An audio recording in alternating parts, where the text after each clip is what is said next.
Salut les cathos, aujourd'hui nous sommes le 10 novembre et nous fêtons Saint André Avelin.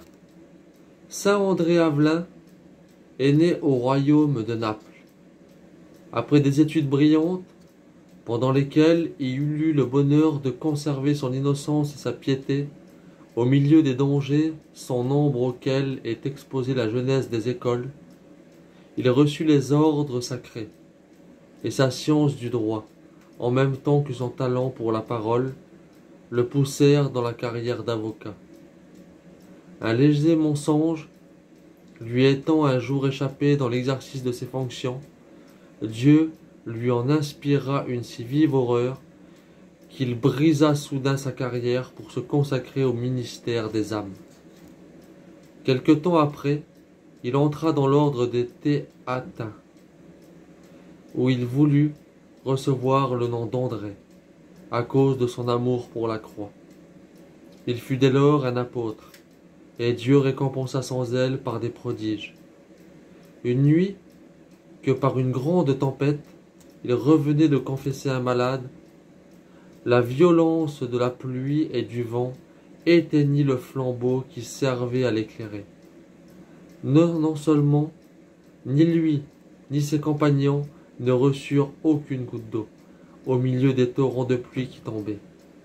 Mais André, grâce à une vive splendeur que jaillissait miraculeusement de son corps, servit de guide au sein des plus profondes ténèbres, à ceux qui étaient avec lui. Un jour qu'il récitait le Saint-Office, les anges vinrent chanter avec lui les louanges de Dieu.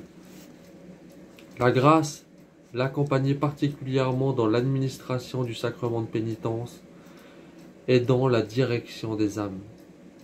Il y brillait par une piété et une prudence admirables. Dieu lui révélait souvent les secrets des cœurs, les choses éloignées et les choses futures. Il établit plusieurs maisons de son ordre, travailla à la sanctification du clergé, fonda des œuvres de zèle. Dieu bénit toutes ses entreprises. Il avait 88 ans quand il fut frappé d'apoplexie. Au moment où il commençait la messe et répétait pour la 3e fois ces mots: Introabo ad altar Dei. Privé de l'usage de la parole, il manifesta par signe le désir d'être porté devant le maître-autel et put recevoir la Sainte Eucharistie. Dieu permit qu'il eût un rude combat à soutenir avant de mourir. Le démon lui apparut sous une forme horrible, menaçant de l'entraîner en enfer. Mais la Sainte Vierge, qu'André invoqua de toute son âme, lui donna un prompt secours, et son ange gardien chassa le monstre.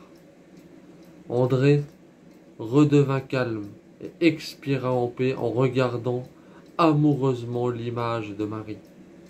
On l'invoque avec succès contre la mort subite et imprévue, et pour obtenir une mort douce et chrétienne. Que Dieu vous bénisse, et à plus les cathos!